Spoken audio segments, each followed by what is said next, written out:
welcome everyone to Mystery, a podcast about myths and history. I am one of your hosts, Bryant, with my permanent guest, Cammie. Hey there, Cammie. Hey, Bryant.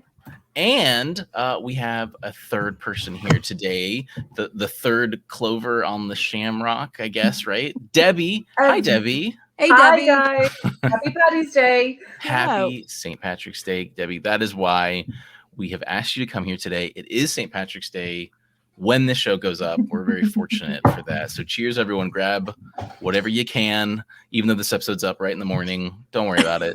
It's Paddy's Day. It's okay. Just go for it. So yeah, Mystery is a show where typically we'll grab myths and legends, give you the story, and then discuss the history. Today's episode is going to be a little different from our normal recipe because we do have our resident Irish mystery correspondent. That is specifically what Debbie is doing in Ireland.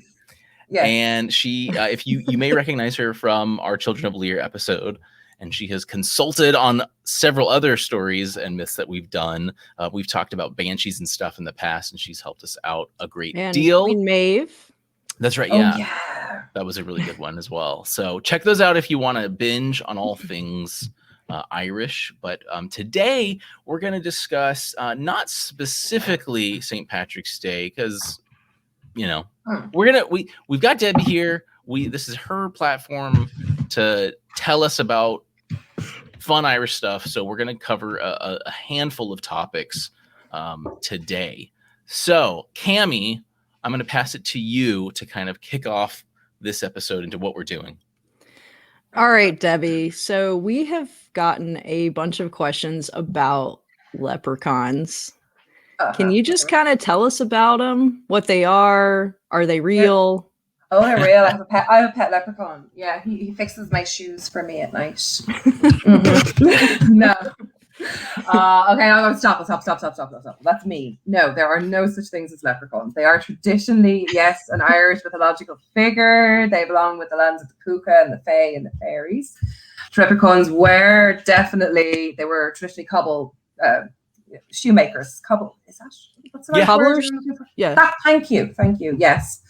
And they would appear in your fairy ring forts, or if you're down the woods.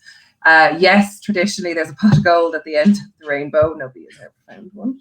If you find it, please tell us where it is, because the poor country's in a recession here. We need that gold. And yeah, the rumor is that if you spot a leprechaun and if you catch him, he will have to hand over his pot of gold. But yes, nobody has found it yet. They're cheeky little chappies, full of riddles, they will never give you a straight answer. And even if he promises you, yes, you can have the gold, there's always a catch. There's always, There's usually, there's a caveat to this. That reminds me of like a genie when you get your wish, but it's not exactly what you want. Yeah, that's exactly 100%. You're spot on there. Now, so yeah, leprechauns, I mean, they're pretty worldwide famous. And yeah, I looked into it real fast. Like we've got they're pretty darn old. We have stuff from 17th, 18th, 19th century that really reference them, but it seems like they go further back than that. Way back. And they kind of evolved over time. But like even like W.B. Yeats, he wrote about them and and said about them and things like that. So I didn't realize how important they were to kind of like establish. Huge. There is in fact a leprechaun museum in Dublin. Oh wow! If you come to visit Dublin, there is a leprechaun museum. I think it's about €30 a tour. They actually do a daytime one and a nighttime one. So it's one suitable for the kids and adults only after dark. Because let's not forget, leprechauns were as well seen. As I said, there was a caveat to their gifts. So they were seen as sinister creatures. You didn't want to meet a leprechaun, And we're all let's go there. That film, the 1993 one, Leprechaun. Yeah. When he's really, really scary. You expect to see more of that now in the movie. Yeah. It's meant to be a terrifying tour at night. It's meant to be really good. That's funny. Yeah. Well, and that kind of goes back to like fairy. I mean, they weren't. Yes. They kind of became these playful things, but like they were used all over like the British Islands to explain why your kids were killed in the forest in the 1300s. Yes. So like the fairies, they did that. So and that are kind of bunched in with them for sure. leprechauns, puka, and all this. These are all the Irish. I don't want to say.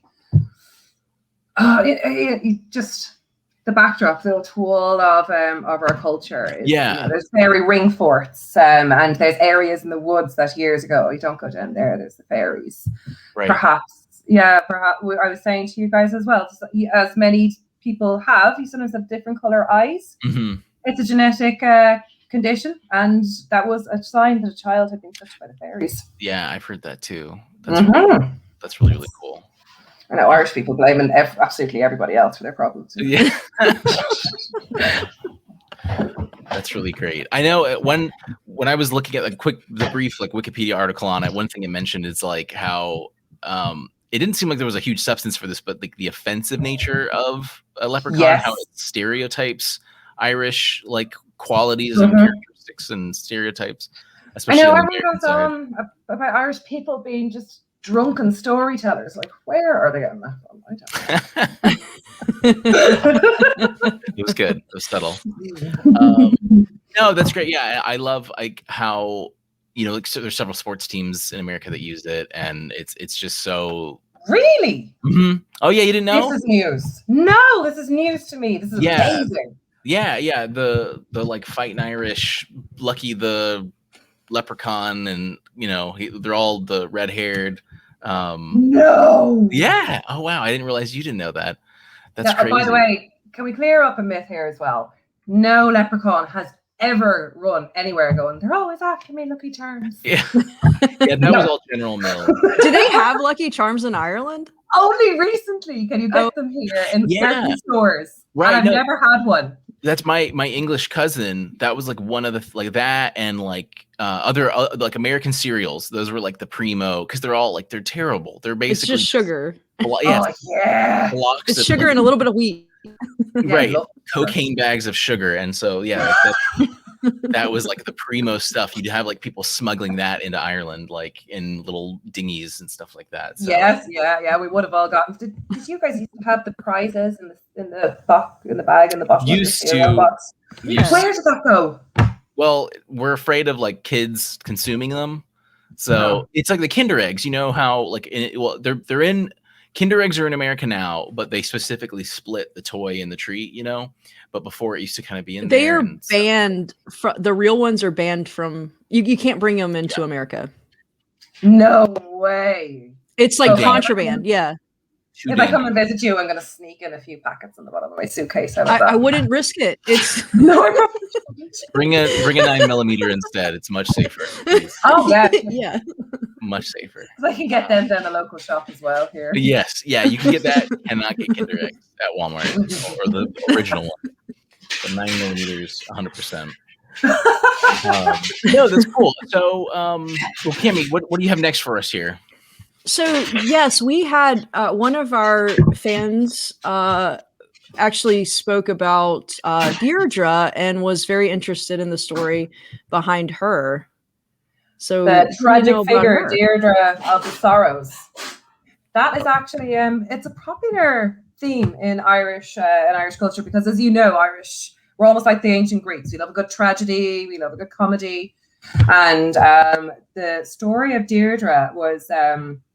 I actually have something open here about it. That she was basically promised when she was born, there was prophecy of woe about this child, and it was recommended that she be left to die. But she was promised to another man, and then that didn't quite work out.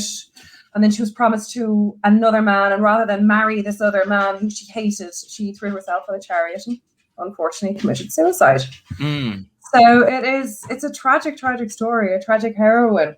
It's not, there's a lot of plays and stuff based against. I think it was Yeats as well, who had Deirdre of the Sorrows as a play, but it's not a tale that's routinely told around campfires here.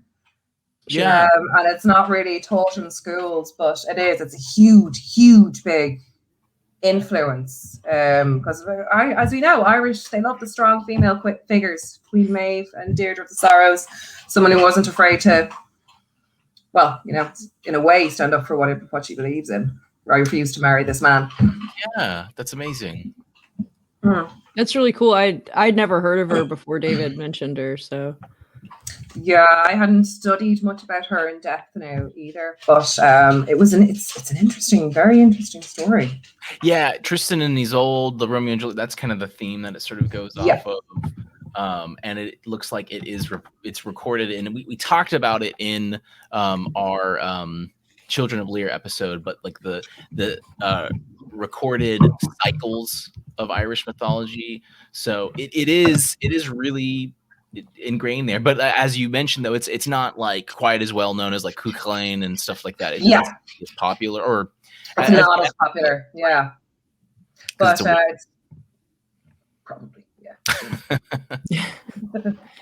Like, we have Queen May for our hero there, right? Yeah, but it's what was I thinking there? It was I'll have to come back to you on that one. I had a great thought, and now it's gone out of my head. I've had too much gin. No, yeah, like a lot. And this, I'll mention, like a lot of this.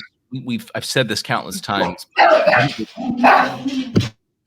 What's really cool is that a lot of these myths still retained a lot of their like Irish kind of mythology, despite Christianity like digging its roots so deep into Ireland and the other like British Island area.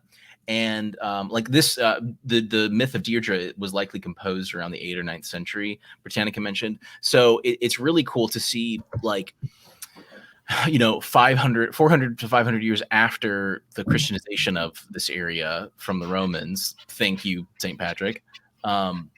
These myths that were kind of not unchristian, but they took focus away from Christian tales and things like that. So it's just really cool to see that they were persistent. Very much Irish mythology. I'm sure you've noticed all the parallels between. There's a lot of influences from sort of Norse mythology we were. Yeah, from the Vikings. So it's very, very interesting to draw comparisons between the two. You can't look up anything with it being like, this is the Irish name, this is the Gaelic name, this is the Welsh name, this is the this is the Nordic name. Yeah, because they were super entwined, like these. So it's hard to like really classify like who's who and what and stuff like that. So that's really and it's a lot of maritime myths as well. Like St. Patrick himself was, he was not in fact an Irish saint. Yeah, there's some debate over whether he was Welsh or whether he was British.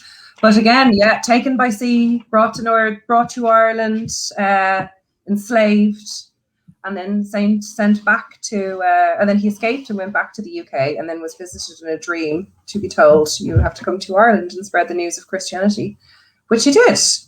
So that's where he gets St. Patrick from, but he was not an Irishman. Right. I had no idea. That's great.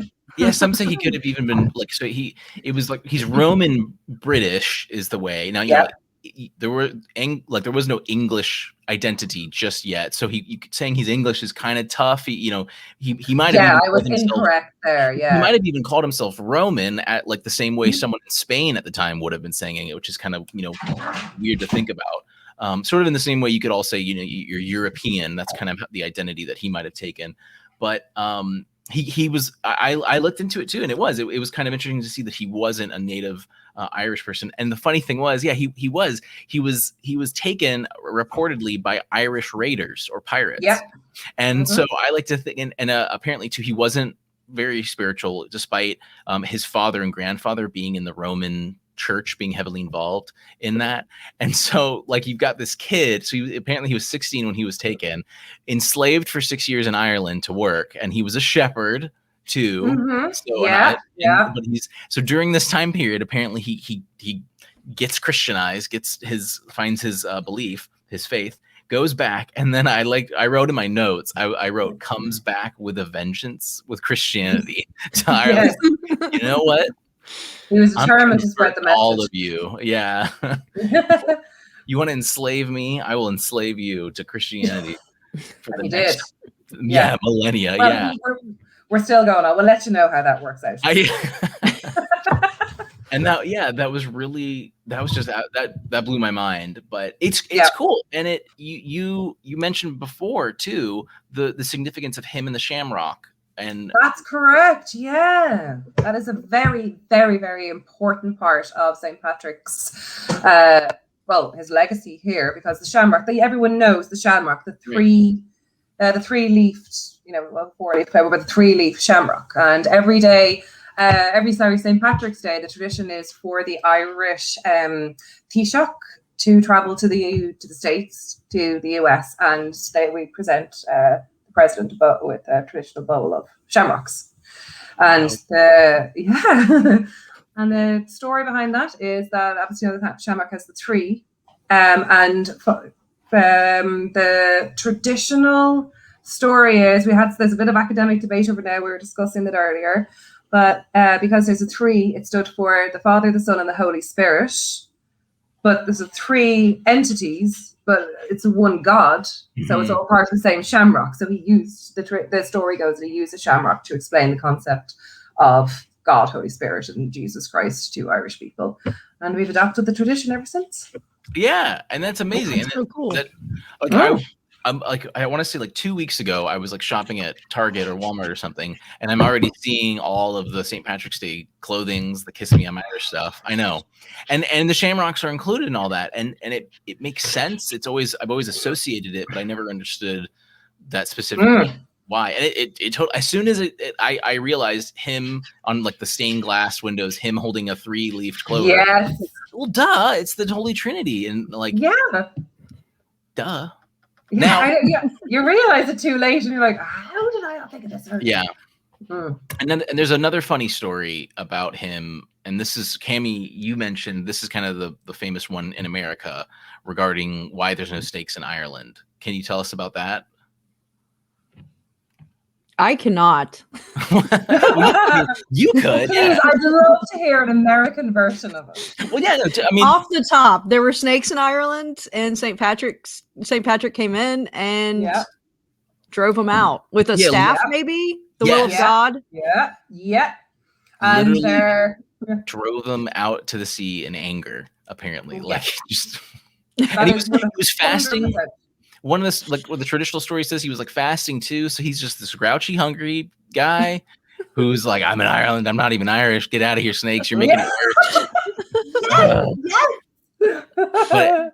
And the cool kind of history behind that too is, according to archaeological evidence, fossil evidence, all sorts of things, sciences. There have been no snakes in Ireland and that area since the glacial ages. So they are not indigenous to this country. So St. Patrick gets the credit for that.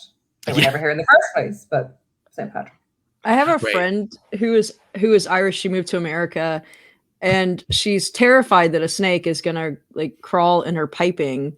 So just bite her when she's using the toilet or washing her hands or something. It's genuinely a fear when Irish people go away to Australia, America, and things like that. Oh, they're going to come flying down from the ceiling. They're going to come up the toilet. They're going to find them in the water pipe, doing the dishes in the sink, and they'll pop up out charms, and there's a snake right out there trying to get my God. That's too good. I swear to God. Yeah. I swear, yeah. With Irish people, and a lot of now popular in the last couple of years. Now there's a lot of trade going on. There's a lot of people bringing snakes into Ireland. And huge. It's really, really taken off. Everyone's mad into keeping snakes as pets, and a couple of them have been found. It was only a year ago.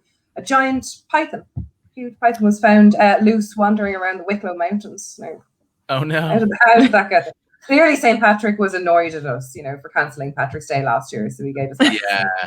Yeah. He's like, "Come on, snakes, come on back." And that's what the hell am I? We had a deal. They were going to celebrate my day. I get rid of snakes. Yeah. We had to cancel Patty's Day last year. I specifically asked for no snakes. Please. I designed this to happen. It did not happen. That's really cool. So you were telling us earlier about another saint, and this story is extremely interesting to me. The Saint Brendan. Yeah, this is a good one. Brendan was an Irish saint. There are a few Irish saints. We do St. Bridget's Day over here, St. Bridget, St. Colmcille, St. Brendan. And St. Brendan's miracle was that he built a boat and sailed to America. all those years ago. So that was came back as well and told everyone apparently about it. So that was a very famous one, and everyone over the years, yeah, right. But there was this fantastic story. There's a gentleman called Tim Severin, and I would highly recommend, actually, people want to read about this. Tim Severin, it's called the Brendan Voyage. And what this gentleman did, he's an explorer. I believe he is from the United Kingdom. So he decided he was actually going to see if it was possible, if the story was true. So he built a boat made of the exact same materials that St. Brendan would have had available to him at the time. And he got in it and he sailed across the Atlantic. And he did. He made it to America. He landed there. That's wild. So it's wild. It doesn't prove that it definitely happened, but it does prove that it was possible. So you never know. You know about the Viking Leif Erikson and his apparent voyage to America in like I think it was the 8th, 9th century. You good? Don't worry. We'll cut it out. Don't worry. Sorry. No, it's fine. You're gonna have to cut that out. It was this bitch. No problem. Aww. That's your leprechaun. Yeah. Are the shoes ready? She's called Karen because she's such a little bitch. This is the sort of stuff she does.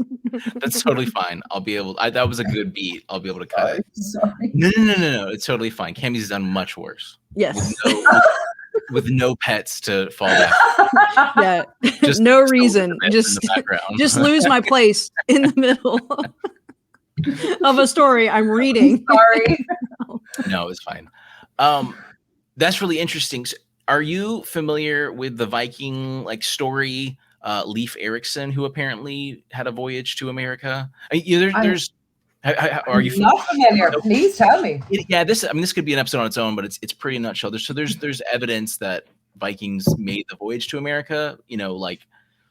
On that side, the other side, from Russia, essentially from that side of the coast. Oh wow. Leif Erikson is reportedly someone who kind of did a round voyage. Now, obviously we don't have too much evidence. I don't have anything handy, but I'm curious if these stories kind of merge again, like the Scandinavian and Norse cultures mixing with the Gaelic. All this was so infused in so many ways. So I'm wondering if these stories somehow kind of clashed or came together and were rewritten in that way to localize it. You're probably right on both points. Either they clashed or people reinvented them. Sure, people have been reinventing creationist myths and Christianity myths and everything for centuries. Yeah. I'd say you're spot on there. I said it's both. That's really cool, though. But I can't comment further because I don't know anything about this myth. So I don't want to. No, you're fine. That's like take a look into it. It's pretty interesting. It's fun. They landed in what, Greenland or something, or Greenland. Yeah, it's weird. It's like I said, it's its own episode. I don't have my notes and stuff, but there's a lot. Once the technology that they had to sail was huge, and they were able to go way farther than we would expect people in wooden boats to go in the pre 11th century, that kind of thing. So it was really cool. Very nice. Well, I think we covered the majority of our topics for today. Debbie, was there anything that you wanted to add or anything that you went? I know you did mention how St. Patrick's Day, the celebrating part it's actually kind of like an import from America even. Yes, 100%. You guys started this and we hopped on your bandwagon and we're only too delighted to.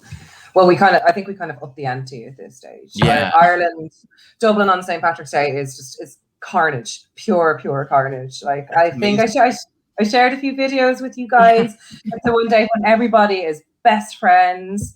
You drink constantly, you go to all the bars. It's all Irish music. Everything about being Irish is 100% celebrated. It actually is a fantastic day, assuming we ever get out of lockdown. Yeah, because we're still till May. I would highly recommend if people are going to come over here, come for St. Patrick's Day. It is the best day of the year. That's really cool. There's nothing really else to throw in except we have to say it. Cheers. Now, here's an interesting one for you. Okay, this is for everyone.